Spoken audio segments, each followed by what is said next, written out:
Here we are, a beautiful October day, roughly 83 degrees. I'm sure when this airs, it's going to be probably about 30 degrees.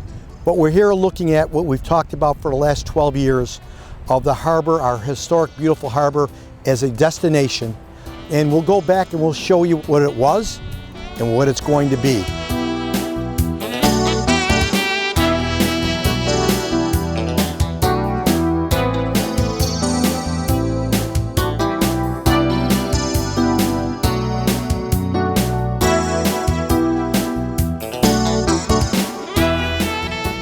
When we talk about the bulkheads, that is the framing that goes around this to secure it. And that, along with the state, Canal Corp, and New York Power Authority, where you're able to, as you can see, rebuild them. So then we have our developers that will say, you know what, you're serious about it, we're willing to invest.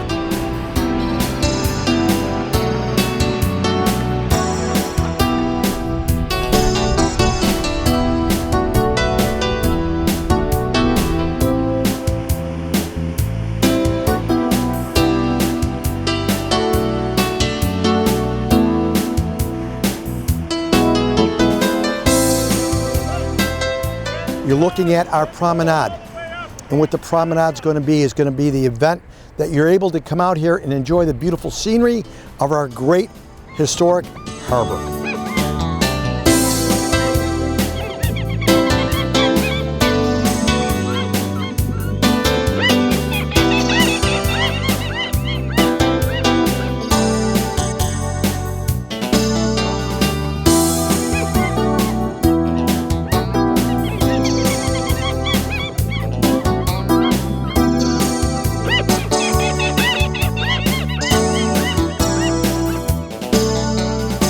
Harbor, our downtown, and all the great things that are happening, this is it. And then you look at the 1933 building, which is going to be renovated with a new restaurant alongside of it.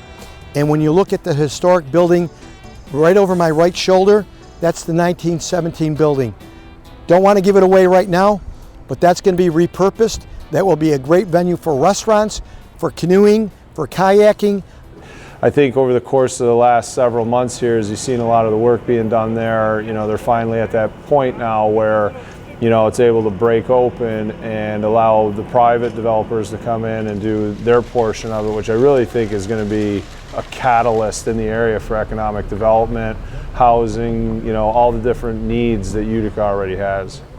I think for me, it's always been an interesting prospect. I mean, you have waterfront property in downtown, but I do think the mayor's vision, I do think the Harbor Point Board's vision for that whole area has really been, something pretty neat to kind of step into. And when it went out for proposal and our company was able to successfully win that bid, what's interesting to me is, as the city came in there, they had the buildings demoed. There's a lot of paperwork that went along with that. They had a site cleaned. There's a spill there that they had cleaned and remediated.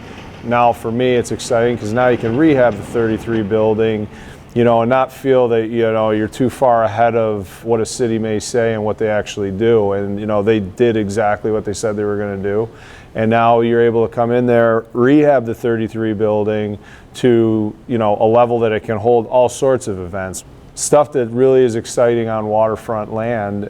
We do want to add obviously another restaurant down there. I'm sure there's going to be a component to housing as we own, Kooky's Q, and we kind of formulate that game plan.